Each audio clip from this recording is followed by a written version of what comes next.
अस्सलाम वालेकुम नाज़रीन, आप देख रहे हैं समाज टीवी। मैं हूं सोफिया सरदार। डिप्टी कमिश्नर अदनान अरशाद की ज़ेर सदारत माजूर अफराद की बहाली के हवाले से अहम अजलास में ADC general Ahmad Jawad, CO education Suhail Azhar, health doctor Kashif Bajwa, deputy director social welfare Rai Abdul Shakoor मार्थ, regional transport secretary Mohsin Raza, district information officer Muhammad Shahbaz Ansari, focal person माजूर अफराद समेत दीगर मुतल्लिका महकमों के नुमाइंदा अफसरान ने शिरकत की। Director social welfare Rai Abdul Shakoor math ने माजूर अफराद के मसाइल बारे ब्रीफिंग दी। डिप्टी कमिश्नर अदनान अरशाद ने माजूर अफराद को दरपेश मसाइल सुने। खसूसी अफराद माशरे का अहम फ़र्द हैं जिन्हें किसी भी तरह नज़रअंदाज नहीं किया जा सकता।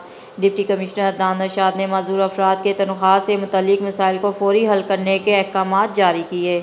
मुतल्लिका महकमों के अफसरान को माजूर अफराद के मसाइल के हल के लिए अहकाम जारी किए। हुकूमत पंजाब माजूर अफराद की बहाली के लिए तमाम तर मुमकिन इक़दाम कर रही है। खबरों का सिलसिला जारी रहेगा। मिलते हैं एक छोटी सी ब्रेक के बाद।